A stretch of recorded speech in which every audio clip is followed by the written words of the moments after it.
Hello student, स्वागत है आपका मेरे यूट्यूब चैनल प्राज्ञा कोचिंग सेंटर में। और आज की क्लास में हम लोग क्लास 10 के मैथ में त्रिकोणमिति चैप्टर है, उसको आप लोगों को हम इसके बारे में आज से चालू करेंगे। इसको पढ़ाएंगे और ध्यान से इसे देखिएगा, क्योंकि इसमें से सबसे अधिक मार्क्स का आपका एग्जाम में पूछा जाता है। ठीक है, तो चलिए देखते हैं इस शानदार चैप्टर को शानदार तरीके से चालू करते हैं। देखिए, आपका त्रिकोणमिति है। पहले हम लोग जानते हैं कि त्रिकोणमिति क्या होता है। ठीक है, तो देखिए इसके त्रिकोणमिति में यहाँ पर त्रि शब्द है, त्रि है यहाँ पर। तो त्रि का मतलब होता है आपका तीन। त्रि का मतलब होता है तीन होता है। और कोण जो होता है, कोण के बारे में जानते ही हैं कि दो रेखाओं का जो झुकाव होता है मिलने से, ऐसा उसको कोण कहते हैं। और मिति का मतलब होता है मापन करना। क्या करना? मापन करना। तो इसका त्रिकोणमिति का पूरा शब्द अर्थ निकला क्या? तीन कोणों के माप करना या मापन करना। ठीक है, तो तीन कोण किस में हो रहा होता है? तीन कोण होता है त्रिभुज में। त्रिभुज में क्या होता है? तीन कोण होता है। ये आपका एक मैं यहाँ पर त्रिभुज बना दिया, यहाँ पे इसका नामकरण कर दिया ए और बी और ये सी। तो इनके बीच में जो झुकाव हुआ तो ये कोण होता है। तो आपका ये कोण हो गया एक, और आपका एक कोण हो गया एक ये कोण हो गया। तो त्रिकोणमिति में यही पढ़ेंगे हम लोग कि तीन कोणों के माप करेंगे, कितना कितना एंगल किसके कोण है। ठीक है, और उसके साथ साथ इनके भुजाओं में संबंध हम यहाँ पर संबंध का अध्ययन करेंगे। यानी कोण, त्रिभुज के कोण और उनके भुजाओं के बीच जो रिलेशन बनेगा उसके बारे में हम लोग यहाँ पे त्रिकोणमिति में अध्ययन करेंगे। लेकिन इसमें आपका त्रिभुज की बात हो रहा है तो सभी त्रिभुज का अध्ययन नहीं करना है। इसमें केवल आपका राइट एंगल ट्रायंगल के बारे में यानी समकोण त्रिभुज के बारे में अध्ययन करना है। ठीक है, तो मैं यहाँ पर जो फिगर यहाँ बनाया हूँ डायग्राम, मैं यहाँ पे समकोण त्रिभुज का एक यहाँ पे डायग्राम बना रहा हूँ। देखिएगा ध्यान से। तो ये देखिए, समकोण में यहाँ पर एक कोण 90 डिग्री का होता है और बाकी जो कोण होते हैं दो कोण वो होते हैं 90 कोण। ठीक है, तो इसका नाम मैं दे दिया यहाँ पर ए, और ये हो गया बी और ये हो गया सी। तो इनके यही कोण इनके होंगे, एक ये कोण होगा, एक ये कोण होगा, एक ये कोण होगा, और तीन भुजा होंगे। तीन भुजा कौन? एगो ए बी भुजा हो गया, ए से बी भुजा हो गया, एक बी से सी हो गया, एगो ए से सी हो गया। तो ये तीन भुजा और तीन कोण है। तो तीनों भुजाओं और तीनों कोणों के बीच में जो संबंध बनेगा, जो रिलेशन बनेगा, कितना एंगल है तो कितना भुजा हो रहा है, इसी के बारे में त्रिकोणमिति में हम लोग अच्छे तरीके से पढ़ने वाले हैं। ठीक है, तो त्रिकोणमिति की यहाँ पर आपका अर्थ हो गया तीन कोणों के माप। आपका तीन कोणों की माप जिसमें होता है, आप लिख सकते हैं कि त्रिकोणमिति में त्रिभुज के तीन कोणों और उनके तीनों भुजाओं के बीच में जो संबंध होता है उसका अध्ययन किया जाता है। ठीक है, चलिए इसके बाद से यह समझना है हम लोग को। देखिए, ये आपका समकोण त्रिभुज है। अब यहाँ देखना ध्यान से, जहाँ पर आपके यहाँ पर 90 डिग्री कोण बनता है। यहाँ पर 90 डिग्री के सामने वाला जो भुजा होगा वो होगा आपका कर्ण होगा। इसको एच से दिखाएंगे। जैसे कि देखिए यहाँ पे ये 90 डिग्री है, इसके ठीक सामने वाला भुजा कौन है? इसके सामने यहाँ पर देखिए, सामने भुजा जो होगा उसको क्या बोलेंगे हम लोग? कर्ण बोलेंगे। इंग्लिश में बोलते हैं हाइपोटेनियस, और इसको एच से हम लोग डिनोट करेंगे, एच से। ठीक है, एच से डिनोट करेंगे। 90 डिग्री के सामने वाले जो भुजा होगा उसको कर्ण कहेंगे, उसके एच से डिनोट किया जाता है। अब देखिए, इसके बाद जनरली हम लोग इस वाले को लंब मानते हैं। ठीक है, जनरली इस वाले को जो सीधा होगा ऐसा लंब के, तो उसको क्या मानेंगे हम लोग? लंब मानेंगे। इसको बोलते हैं परपेंडिकुलर, इसलिए इसे हम लोग पी से इंडिकेट करते हैं। और जो नीचे होता है उसे जनरली हम लोग क्या मानते हैं? उसे आधार मानते हैं। ठीक है, आधार मानते हैं। अभी इतना समझिए आप। ठीक है, हालांकि ये आपका चेंज होता है कभी कभी, मैं उसको बताऊंगा। अभी आप इतना समझिए कि जो सीधा जो होगा ऐसा सीधा होगा वो आपका लंब होगा, और जो नीचे होगा वो आपका आधार होगा, जिस पर त्रिभुज बना हुआ है। ये आधार, ये कर्ण, ये लंब और ये आधार। ठीक है, अब देखिए, अगर यहाँ पर आपका इस कोण सी को यहाँ पर ए ऐसा किया जाता है, इसका इस चिन्ह को हम लोग थीटा कहेंगे। क्या कहेंगे? थीटा। ठीक है, क्या कहेंगे? थीटा। जहाँ एंगल बना है जहाँ थीटा माने हैं उस थीटा के सामने वाला जो भुजा होगा वही लंब कहलाएगा। ये थीटा है, थीटा के सामने वाला भुजा क्या है, ये है, ए बी है, ये लंब कहलाएगा। और जो बचा हुआ जो भुजा होगा वो आधार कहलाएगा। फिर समझिएगा, देखिए ये जो लंब का क्यों कहलाएगा, ये लंब कौन लंब है, देखिए ये फिक्स होता है आपका कि हर जो बड़की भुजा होगा त्रिभुज का वो आधार कौन होगा, जो बड़ा होगा ए सी बड़ा है, ए बी छोटा है, बी। यहाँ पर देखिए मैं एक और यहाँ पर त्रिभुज बना रहा हूँ, अगर ऐसा करके उल्टा करके, ठीक है, तो इसमें बड़ा कौन दिखाई दे रहा है, ये वाला बड़ा दिखाई दे रहा है, तो बड़ा होगा वो कौन कहलाएगा। अब रहा कौन चीज, अब बचा कौन चीज, आपका लंब बचा और आधार बचा। तो लंब और आधार कौन होगा, इसको डिसाइड करने के लिए किस एंगल को आप ले रहे हैं उस पर निर्भर करता है। तो मान लीजिए कि हम इस एंगल को ले रहे हैं, इस एंगल को थीटा मान रहे हैं, तो इस थीटा के जस्ट सामने वाला लंब कहलाएगा, सामने वाला लंब। और जो बच गया भुजा उसे क्या कहेंगे, आधार कहेंगे। और एक और देखिए, मान लीजिए कि यहाँ पर एक त्रिभुज और बनाया मैं, ए बी सी, तो यहाँ पर 90 डिग्री है, 90 डिग्री के सामने वाला कौन हो गया, कौन हो गया।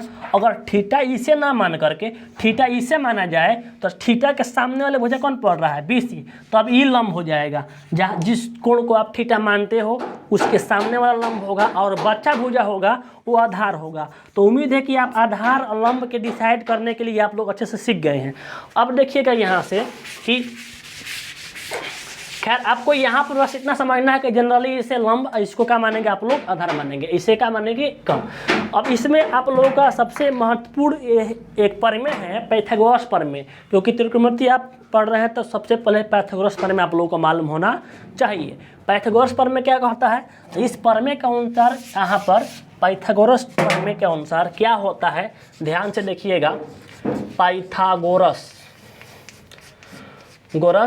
प्रमेय के अनुसार कहा गया कि समकोण त्रिभुज, किसी भी समकोण त्रिभुज का जो बड़ा भुजा होगा उसका वर्ग कर लीजिए, बड़ा भुजा का वर्ग। यहाँ पर मैं केवल बड़ा लिखा हूँ, यह मतलब कि बड़ा भुजा, ठीक है। तो पाइथागोरस प्रमेय कहा गया कि बड़ा भुजा का वर्ग दो छोटे होंगे ना, उनके वर्ग के योग के बराबर होगा, वर्ग के योग के बराबर होगा। तो बड़ा भुजा कौन होगा, तो समकोण त्रिभुज में सबसे बड़ा भुजा होता है आपका कर्ण, क्या होता है, कर्ण। और दो छोटा कौन है, तो आपका लंब है और क्या है, आपका आधार है। तो इस प्रकार से देखा जाए तो आपका एक फार्मूला निकल करके यहाँ पर आता है, क्या आता है, ध्यान दीजिएगा। कर्ण का स्क्वायर इक्वल टू, छोटा भुजा कौन है आपका, एक लंब है, तो एक लंब का स्क्वायर और एक क्या होगा आपका आधार का स्क्वायर। ये फार्मूला आप लोग अच्छे से याद करेंगे, ठीक है। ये 9th में ये पढ़ना है, कर्ण के स्क्वायर बराबर लंब के स्क्वायर प्लस आधार के स्क्वायर। इसको शॉर्ट में क्या किया जाएगा, तो कर्ण को h से डिनोट करते हैं, तो यहाँ पर h equal to h square equal to लंब क्या है, तो आपका p का स्क्वायर प्लस आधार क्या है आपका b का स्क्वायर। तो आपका क्या हो गया, h स्क्वायर बराबर p square plus b square. इस फार्मूला को हर जगह यूज करेंगे हम लोग अच्छे से। अब इसमें से आपका p निकालना हो तो क्या करेंगे, यहाँ पे p निकालना हो तो इसमें से निकल जाएगा p स्क्वायर बराबर क्या हो जाएगा, इस h में से e b जाकर घट जाएगा, तो h square minus b square. अगर b निकालना हो तो h में से कौन घटेगा, तो EP घट जाएगा। इस प्रकार से इसे हम लोग आपका, इसे आप लोग तीनों फार्मूला को लिख लेंगे, ये तीनों फार्मूला यूज होने वाला है आपका, ठीक है। अब इसके बाद से ये आपका त्रिकोणमिति नहीं है, ये पाइथागोरस प्रमेय, ये भुजा में संबंध दिखा है। अब आप यहाँ से जो मैं आपको बताऊंगा वो त्रिकोणमिति में होगा, देखिएगा। अब ध्यान दीजिएगा, अब यहाँ पे क्या लिया गया, त्रिकोणमितीय अनुपात। समझिए कि आपका फार्मूला है ये, ठीक है, और इसे याद करना है। ट्रिग्नोमेट्री रेशियो, त्रिकोणमितीय